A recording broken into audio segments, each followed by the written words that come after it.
మాతృదేవోభవ పితృదేవోభవ. నేను మీ శ్రీధర్. నా phone number 9295909819. ఇప్పుడు మనము నవంబర్ నెల 2025వ సంవత్సరం ఈ మాస ఫలితాలు, దీన్ని నెల ఫలితాలు అంటారు. మాసం అనేటటువంటిది మళ్ళీ తెలుగు నెలలకు పెట్టినటువంటి పేరు. మాసం అనేటటువంటి నెల అనేటటువంటిది అర్థం ఒకటే కావచ్చు, కానీ ఇక్కడ నెల ఫలితాలనే మనం చెప్పుకోవాలి. నవంబర్ నెల ఫలితాలు, గోచార ఫలితాలు మనం చెప్పుకునే ప్రయత్నం చేద్దాము. ఇది కేవలము గోచారం మాత్రమే. మీకు ఎక్కువ గ్రహాలు అనుకూలంగా ఉన్నాయని చెప్పి సంబరపడాల్సిన పని లేదు, తక్కువ గ్రహాలు ప్రతికూలంగా ఉన్నాయని సంబరపడాల్సిన పని లేదు, ఎక్కువ గ్రహాలు దోషం ఉందని కంగారు పడాల్సిన పని ఏమీ లేదండి. ఇది కేవలం గోచారం, ఒక నెల ఫలితాలు మాత్రమే. ఇవి ఎప్పుడూ మారిపోతూనే ఉంటాయి. ఏ నెలకా నెల, ఏ వారానికి ఆ వారం అలా మారిపోతూనే ఉంటాయి మనం చెప్పుకునే దాన్ని బట్టి. దీని గురించి మీరు కంగారు పడక్కర్లేదు. దీన్ని ఏదో ఆధారం చేసుకుని బెంగపడిపోయి భయపడిపోయి అంత అవసరం లేదండి. పరిష్కారాలు ఉన్నాయి, అవి కూడా చెప్తాము. ఆ చిన్నదానికి చిన్న పరిష్కారాలు ఉంటాయి.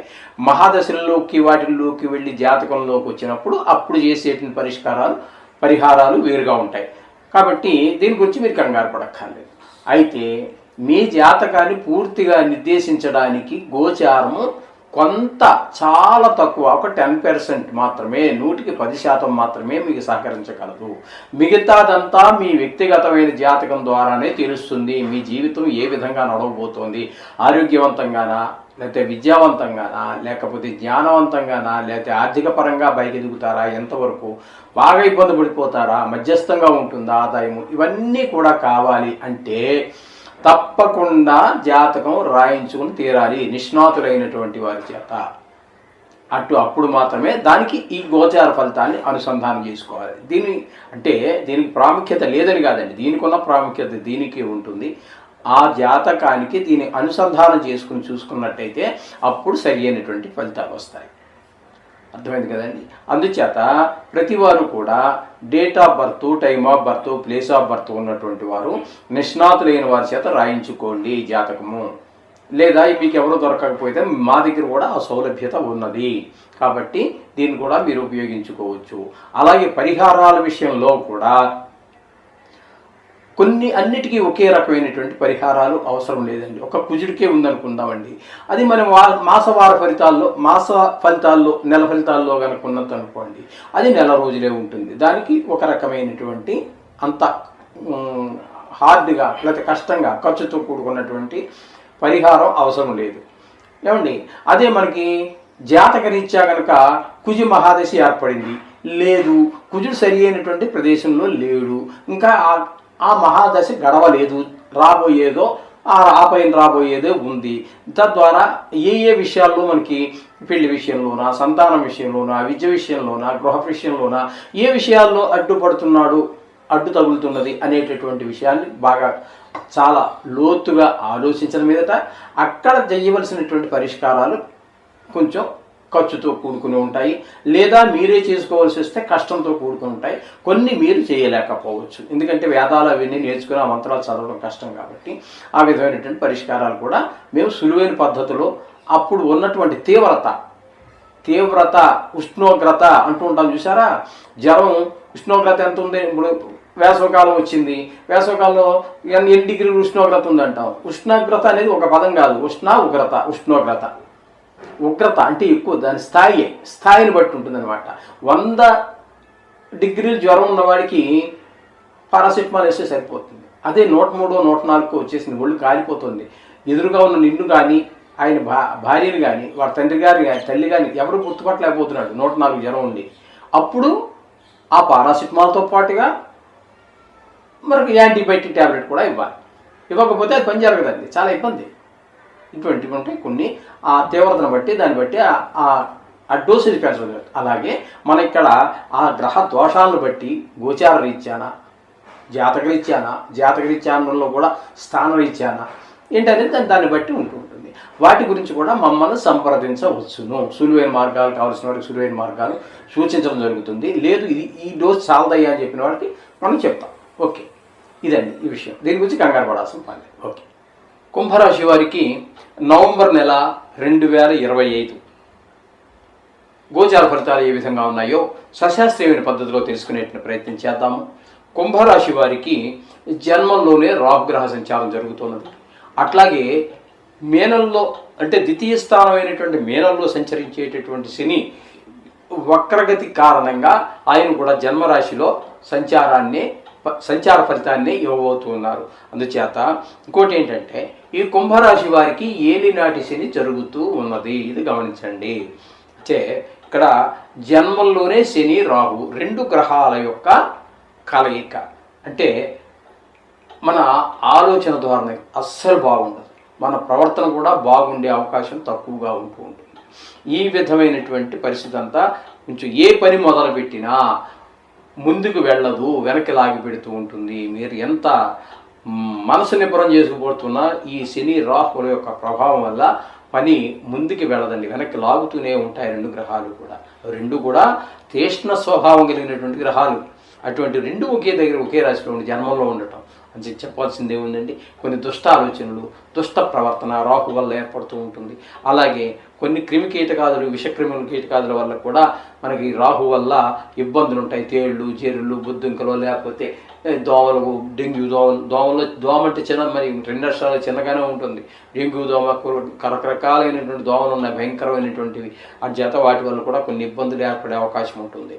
కాకపోతే 6వ స్థానంలో గురువు యొక్క సంచారం, అతిచారం వల్ల కానివ్వండి, వక్రం వల్ల కానివ్వండి, 6వ స్థానంలో గురు సంచారం జరుగుతోంది. గురు సంచారం వల్ల కూడా ఏ విధమైనటువంటి ఫలితములు 6వ స్థానంలో గురు బలం లేనట్టే లెక్క. కాబట్టి 6వ స్థానంలో ఉండటం దానివల్ల వచ్చే ఫలితాలు ఏంటంటే కొన్ని రోగాలు వచ్చేటటువంటి అవకాశం ఉంటుంది, అప్పులు చేయవలసిన పరిస్థితి ఉంటుంది. అప్పులు చేద్దాం అనుకున్న కొన్ని సందర్భాలలో అప్పు కూడా పుట్టకపోవచ్చు కూడా. ఈ విధమైన ఫలితాలన్నీ కూడా మనకి 6వ స్థానంలో గురువు వల్ల కలుగుతూ ఉంటుంది. ఇక 7వ స్థానమైనటువంటి సింహంలో కేతుగ్రహ సంచారం జరుగుతున్నది. కేతుగ్రహ సంచారం 7వ స్థానంలో ఉండటం వల్ల భార్యాభర్తల మధ్యన చిన్నపాటి చిటపటలు ఏర్పడేటువంటి అవకాశం ఉంటుంది. అట్లాగే ఒక జాయింట్ వ్యాపారం ఎవరన్నా చేస్తూ ఉన్నట్టయితే 2-3 కలిసి భాగస్వామ్యంలో వ్యాపారం చేస్తుంటే వారి మధ్యన కూడా అభిప్రాయ భేదాలు తలెత్తే అవకాశం ఉంటుంది. కాబట్టి అవన్నీ జాగ్రత్తగా చూసుకోవాల్సినటువంటి వ్యవహారాలు. ఎందుకంటే పెట్టుబడి పెట్టుంటారు లక్షల కోట్లు, కాబట్టి చాలా జాగ్రత్తగా వ్యవహరించుకోవాలి. కాకపోతే అష్టమ, నవమ, దశమ 3 స్థానాలలో శుక్రగ్రహం యొక్క సంచారం జరుగుతోందండి. ఈ శుక్రగ్రహ సంచారం 3 చోట్ల జరగటం వల్ల అష్టమ స్థానంలో కానీ, నవమంలో కానీ, దశమంలో కానీ అన్ని చోట్ల కూడా చాలా చక్కటి ప్రభావాన్ని శుక్రుడు చూపిస్తూ ఉన్నాడు. అష్టమంలో ఉన్నప్పుడు మంచి మాటలని వినగలుగుతారు, మంచి వార్తలు వినగలుగుతారు, ధన లాభం జరుగుతుంది, కొన్ని చోట్ల ఘనంగా సన్మానం జరుగుతుంది. అలాగే రాజుగారు అంటే మీ పైన ఉన్నటువంటి అధికారి మిమ్మల్ని మెచ్చుకోవడం జరుగుతుంటుంది. ఈ విధమైనటువంటి ఫలితాలని 8వ స్థానంలో ఉన్నప్పుడు, భాగ్యస్థానంలో ఉన్నప్పుడు తండ్రి గారి ఆశీస్సులు, గుడులు గోపురాలు తిరగటము, అలాగే పిల్లల మీద కూడా కించిత్తు దీని ప్రభావం చూపించి వాళ్ళు కూడా బాగా చదవటము, కళల్లో రాణించటము, ఇట్లాంటివన్నిటిలో శుక్ర భగవానుడు అనుకూలిస్తూ ఉన్నాడు. అలాగే మీకు దశమ స్థానంలో శుక్రుడు వృత్తిపరంగా చాలా ఉన్నత స్థితికి తీసుకెళ్లేటటువంటి అవకాశం ఉంటుంది. అక్కడ మీకు తద్వారా ఆదాయం పెరుగుతుంది. అలాగే సినిమా రంగంలో ఉన్న వారికి, టీవీ రంగంలో ఉన్నటువంటి వారికి, షేర్ మార్కెట్లో పెట్టుబడి పెట్టేటటువంటి వారికి కూడా శుక్రుడు 3 రాసుల సంచారం కూడా చాలా అనుకూలమైనటువంటి ప్రభావం చేత చాలా రాణింపు ఉంటుంది. ఇక రవి యొక్క సంచారం తీసుకున్నట్టయితే రవి 16 రోజుల పాటు భాగ్యస్థానమైనటువంటి తులారాశిలో సంచారం చేస్తూ ఉన్నారు. భాగ్యస్థానంలో రాహు సంచారం శుభప్రదమైన ఫలితాలు ఇవ్వజాలదు. తండ్రి గారి ఆరోగ్య విషయంలో తగు జాగ్రత్తలు తీసుకోండి. దాన ధర్మాలు, గుళ్ళు గోపురాలకు తిరగడానికి ప్రయత్నం చేయండి. వాటిలో కూడా అవాంతరాలు ఏర్పడుతూ ఉంటాయి, కానీ వాటిని కూడా అధిగమించి పెడితే మంచి ఫలితాలు వచ్చే అవకాశం ఉంటుంది. ఇకపోతే దశమ స్థానంలో రవి ఉద్యోగపరమైన, వృత్తిపరమైన అభివృద్ధిని మీకు అందిస్తాడు రవి భగవాన్ 14 రోజుల పాటు.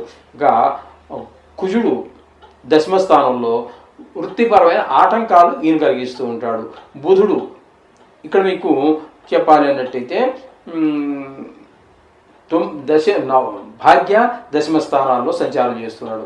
భాగ్యస్థానంలో యోగించకపోయినప్పటికీ బుధుడు ఇక్కడ మీకు దశమ స్థానంలో చాలా మంచి ఫలితాలని ఇస్తూ ఉన్నాడు. ఇక్కడ ఏంటంటే దశమ స్థానంలో వృత్తిపరమైన ఉద్యోగపరమైన విషయాల్లో మీ తెలివితేటలు ప్రదర్శించగలుగుతారు, లాభాలు పొందగలుగుతారు.